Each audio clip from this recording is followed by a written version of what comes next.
So hello students, welcome back to brain boosters hub. तो आज जो हम न्यूमेरिकल्स करने जा रहे हैं वर्क चैप्टर के, वो 100% एग्ज़ाम पैटर्न पर बेस्ड है। एंड वर्क चैप्टर पे न्यूमेरिकल हर साल एग्ज़ाम में आते ही आते हैं। So let's do it. चलो जल्दी जल्दी फॉर्मूला रिवाइज कर लेते हैं। W equals to force into displacement, F stands for force and S for displacement. और पावर का क्या फॉर्मूला था? Work upon time. चलो पहला वो न्यूमेरिकल ट्राई करते हैं। ये आपको 1 मार्क में MCQ में भी आ सकता है और 2 मार्क में भी आ सकता है। ये छोटा है, okay. So the question is a block of mass 20 kg is pulled up a slope as shown in the figure. मैं फिगर ड्रॉ करूंगी नीचे, given below with a constant speed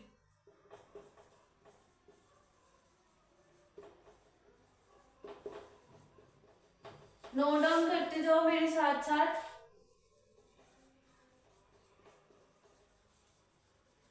By applying a force of 200 Newton parallel to the slope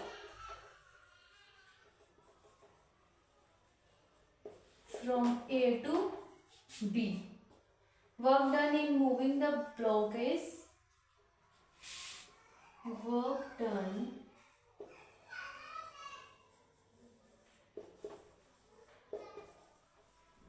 moving the block is। तो ये रही आपकी figure.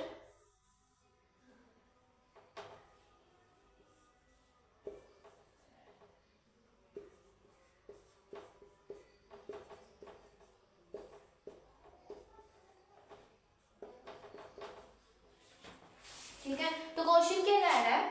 A block of mass 20 kg, 20 kg का ये जो ब्लॉक है इसका वेट कितना है?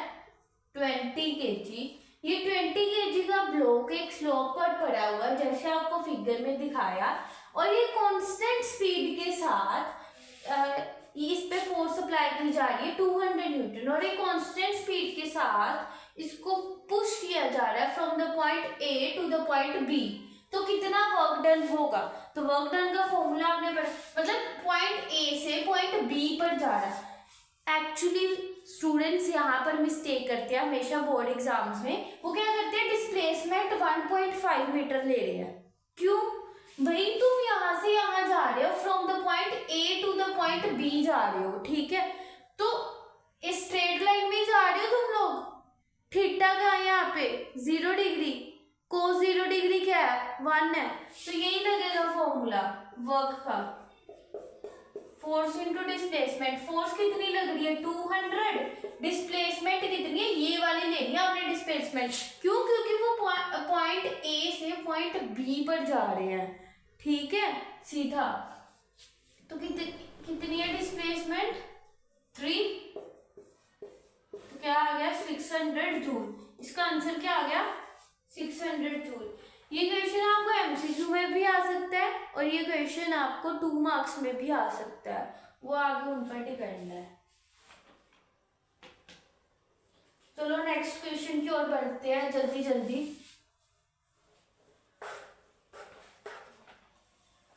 ये जो मैं क्वेश्चंस करवा रही हूँ ना, ये प्रीवियस ईयर क्वेश्चंस हैं और ये बोर्ड एग्जाम्स में आते हैं। ये 100% बोर्ड एग्जाम पैटर्न वाले क्वेश्चंस हैं। क्वेश्चन नंबर 2 है, a body when acted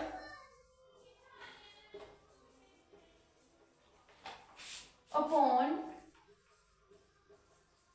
by a force of 20 kgf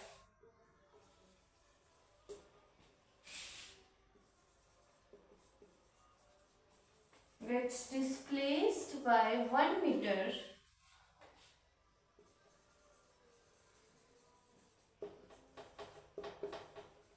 calculate the work done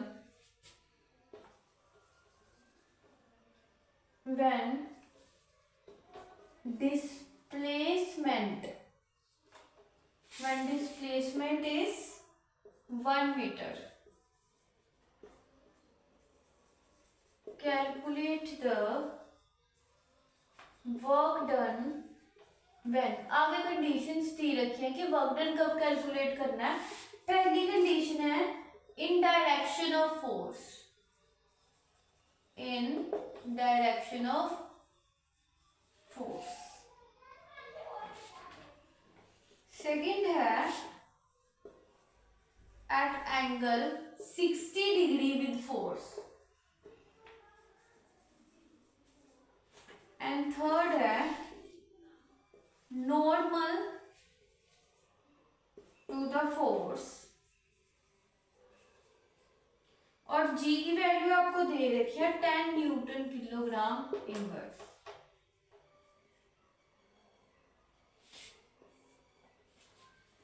ठीक है जी, चलो सॉल्व करते हैं। क्वेश्चन क्या कह रहा है कि एक बॉडी है, उस पर फोर्स लग रही है कितने की 20 kg है, फोर्स लग रही है, गेट्स डिस्प्लेस्ड बाय 1 मीटर। और जब उस बॉडी के ऊपर फोर्स लगाई तो वो बॉडी 1 मीटर डिस्प्लेस कर गई फ्रॉम इट्स ओरिजिनल पोजीशन। क्या कैलकुलेट करने को बोला है? Calculate the work done when displacement is 1 metre. Work done calculate करना हमने जब वो 1 मीटर, मान लो ये बॉडी यहाँ पर खड़ी थी ए पॉइंट में, ये चली गई बी पॉइंट पर, इस पर फोर्स कितनी लगी 20 kgf। ठीक है, और इन जब ये बी पॉइंट और ए पॉइंट के बीच का डिस्टेंस क्या है 1 मीटर। जब ये ए से बी जा रही है 1 मीटर का डिस्टेंस कवर कर रही है, हमने बस इतना इसका वर्क डन कैलकुलेट करना। लेकिन कब? आगे कंडीशंस दे रखी है, calculate the work done when in the direction of force. जब हम डिस्प्लेसमेंट किसकी डायरेक्शन में है, जिधर को हम फोर्स लगा रहे हैं उधर को ही डिस्प्लेसमेंट हो रही है, तो उस केस में वर्क डन का क्या फॉर्मूला होता है? मैंने आपको पढ़ाया हुआ पिछले लेक्चर में भी, फोर्स इनटू डिस्प्लेसमेंट। जब फोर्स और डिस्प्लेसमेंट सेम डायरेक्शन में हो तो कौन सा फॉर्मूला लगता है? Work is equal to force into displacement. और फोर्स हमें कितनी दे रखी है 20 kgf, डिस्प्लेसमेंट कितनी है 1। लेकिन ये 20 kgf को अगर हमें न्यूटन में कन्वर्ट करना है तो आपको पता ही है 1 kgf इक्वल्स टू 10 न्यूटन। तो 20 kgf कितना होगा 20 इंटू 10 200 न्यूटन। इसकी जगह हम लिख देंगे 200 newton into 1 metre, 200 joule. Work done क्या आ गया आपका 200 जूल। जब डिस्प्लेसमेंट क्या है in the direction of force, जब displacement at an angle of 60 degree हो तो तब फॉर्मूला क्या लगेगा F इंटू एस। ये सेकंड कंडीशन है, F into S cos theta. तो थीटा की वैल्यू कितनी दे रखी है 60 डिग्री। तो बस कुछ नहीं, बस यहाँ पर पुट कर देने हैं, फोर्स कितनी है 200, डिस्प्लेसमेंट 1, कोस 60 डिग्री, 200 इंटू 1, कोस 60 की वैल्यू कितनी होती है 1/2, 100। ये क्या आ गया 100 जूल। ठीक है जी, इजी था ना। थर्ड, नॉर्मल टू फोर्स, मतलब नॉर्मल है मतलब परपेंडिकुलर है, परपेंडिकुलर है तो थीटा कितना 90 डिग्री। इस केस में थीटा की वैल्यू क्या है 90 डिग्री और कुछ नहीं है। Normal means perpendicular, perpendicular case में थीटा की वैल्यू 90 डिग्री। मतलब कि आप फोर्स आगे को लगा रहे हो, डिस्प्लेसमेंट उसके परपेंडिकुलर हो रही है, तो वर्क डन क्या आएगा force into displacement cos theta, 200 into displacement क्या है 1 मीटर इंटू कोस 90 डिग्री। और कोस 90 की वैल्यू क्या होती है 0, तो वर्क डन क्या आ गया 0, because cos 90 degree equals to 0। ठीक है, इस केस में वर्क डन ही होगा। ये केस मैंने आपको पहले भी स्टडी करवाया हुआ कि जब आप फोर्स लगा रहे हो और डिस्प्लेसमेंट परपेंडिकुलर हो रही है तो उस केस में वर्क डन क्या आता है, हमेशा 0। वो कुली की एग्जांपल दी थी ना मैंने, सेम वही केस है ये। चलो let's move on, note down कर लो। And now let's move on to next numerical.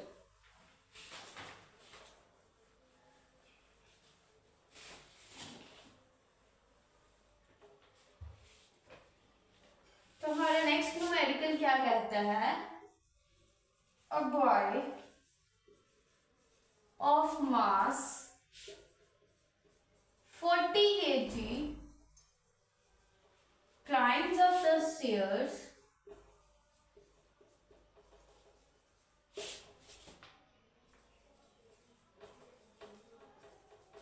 and reaches the roof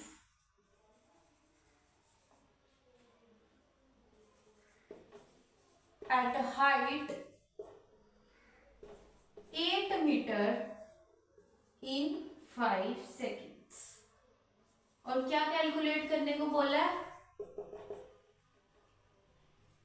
पहला है force of gravity acting on the boy, कि बॉय पर फोर्स ऑफ ग्रेविटी कितनी लग रही है। सेकंड है work done by him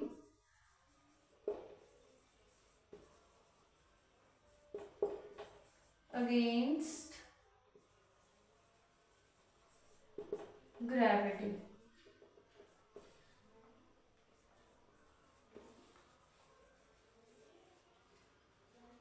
power spent by the boy।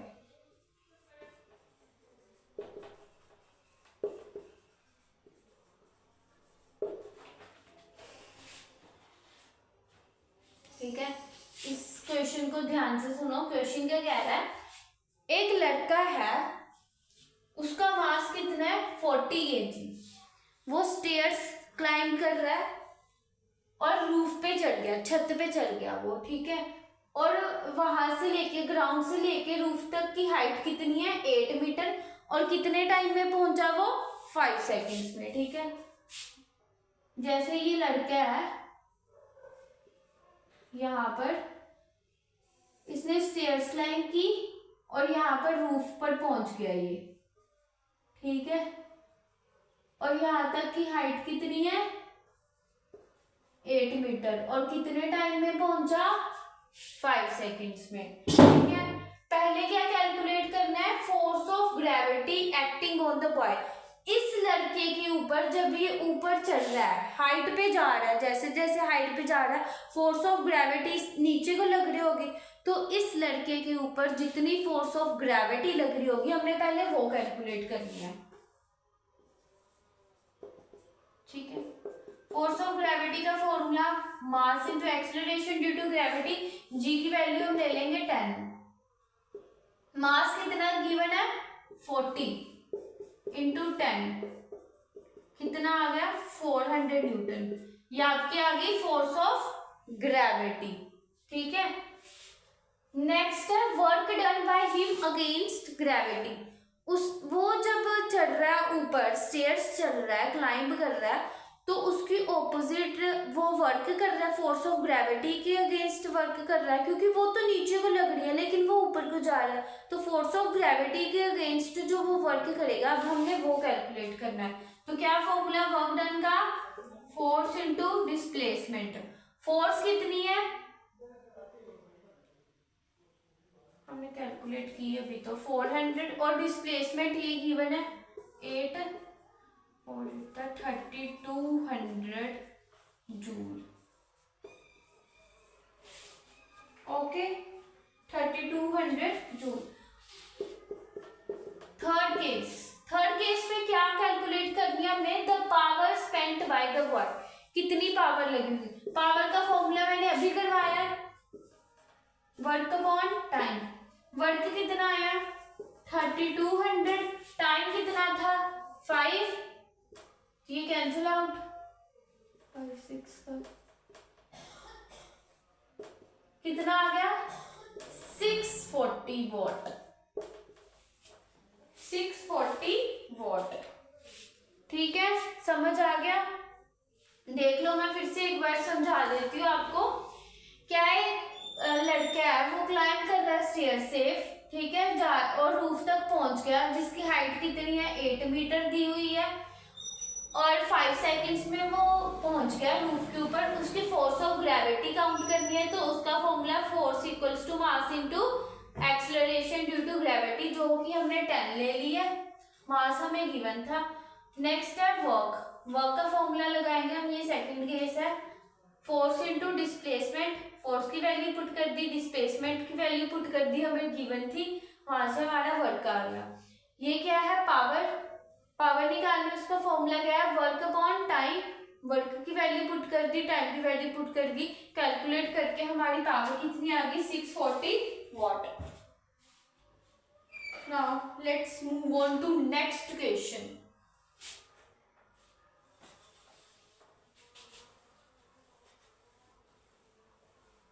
ये भी आपका लास्ट न्यूमेरिकल है, और इसी के साथ आपके सारे कॉन्सेप्ट्स कवर हो जाएंगे वर्क चैप्टर के।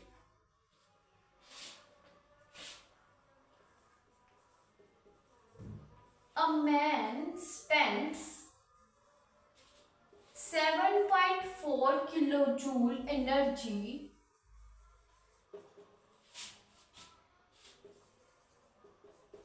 in displacing a body by 74 meters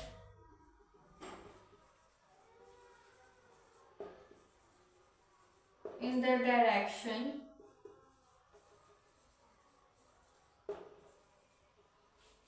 in which he applies force into 0.5 seconds. Calculate, क्या कैलकुलेट करना है आपको, the force applied and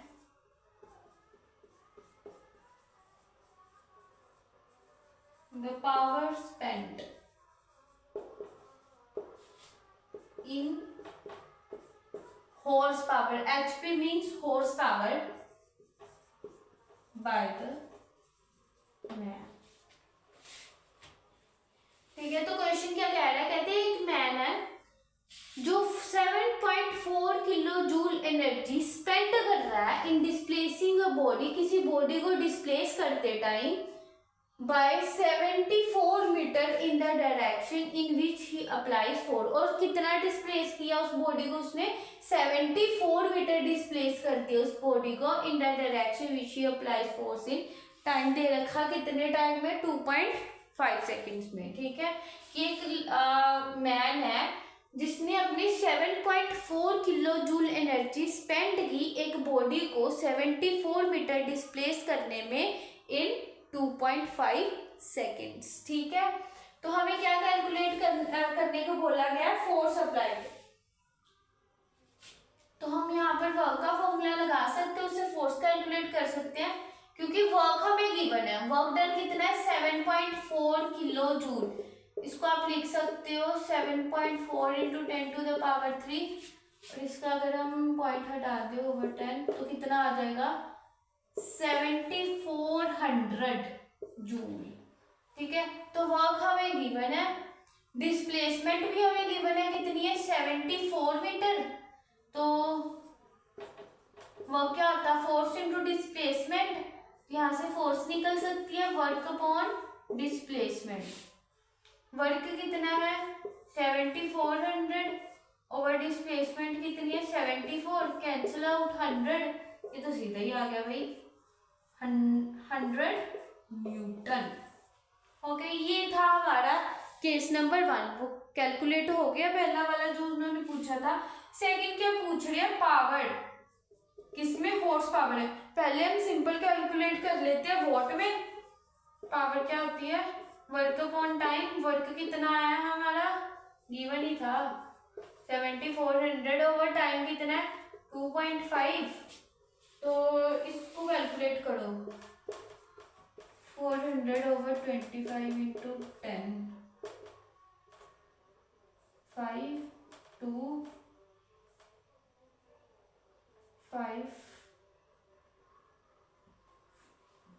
over 5 4 28 0, तो 1480 मल्टीप्लाई 2 कितना आ जाएगा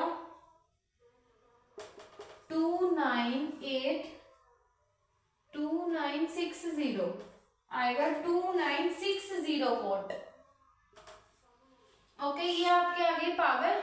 इसको अभी आपने हॉर्स पावर में कन्वर्ट करना है जैसे क्वेश्चन में पूछा गया है। तो आपने पढ़ा हुआ है 1 हॉर्स पावर, मैंने आपको लास्ट लेक्चर में भी बताया हुआ था।